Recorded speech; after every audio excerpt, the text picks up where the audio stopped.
Jesus spoke to them again in parables, saying, "The kingdom of heaven is like a king who prepared a wedding banquet for his son. He sent his servants to those who had been invited to the banquet to tell them to come, but they refused to come. Then he sent some more servants and said, 'Tell those who have been invited that I have prepared my dinner. My oxen and fattened cattle have been butchered, and everything is ready. Come to the wedding banquet.'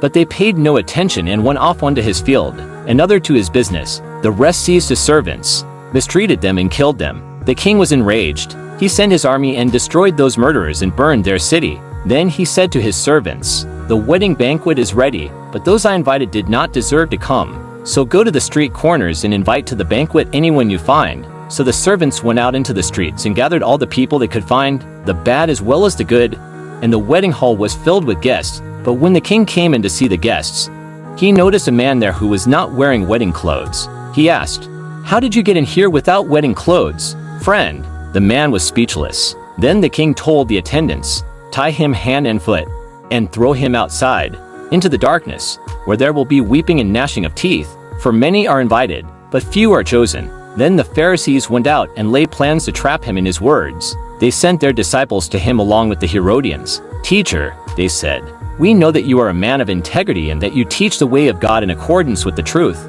You aren't swayed by others, because you pay no attention to who they are. Tell us then, what is your opinion? Is it right to pay the imperial tax to Caesar or not?' But Jesus, knowing their evil intent, said, 'You hypocrites, why are you trying to trap me? Show me the coin used for paying the tax.' They brought him a denarius, and he asked them, 'Whose image is this, and whose inscription?' 'Caesar's,' they replied. Then he said to them, 'So give back to Caesar what is Caesar's, and to God what is God's.' When they heard this, they were amazed. So they left him and went away. That same day the Sadducees, who say there is no resurrection, came to him with a question.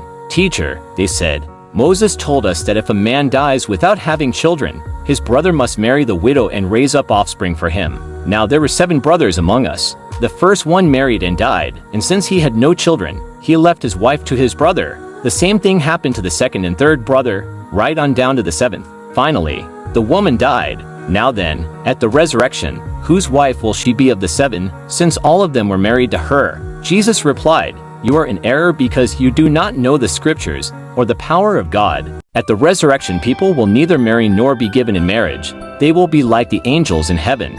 But about the resurrection of the dead have you not read what God said to you? I am the God of Abraham, the God of Isaac, and the God of Jacob. He is not the God of the dead but of the living.' When the crowds heard this, they were astonished at his teaching.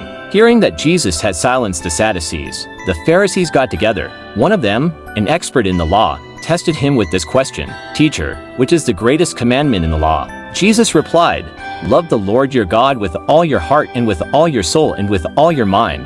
This is the first and greatest commandment, and the second is like it. Love your neighbor as yourself. All the law and the prophets hang on these 2 commandments.' While the Pharisees were gathered together, Jesus asked them, 'What do you think about the Messiah? Whose son is he?' 'The son of David,' they replied. He said to them, 'How is it then that David, speaking by the Spirit, calls him Lord? For he says, "The Lord said to my Lord, sit at my right hand until I put your enemies under your feet."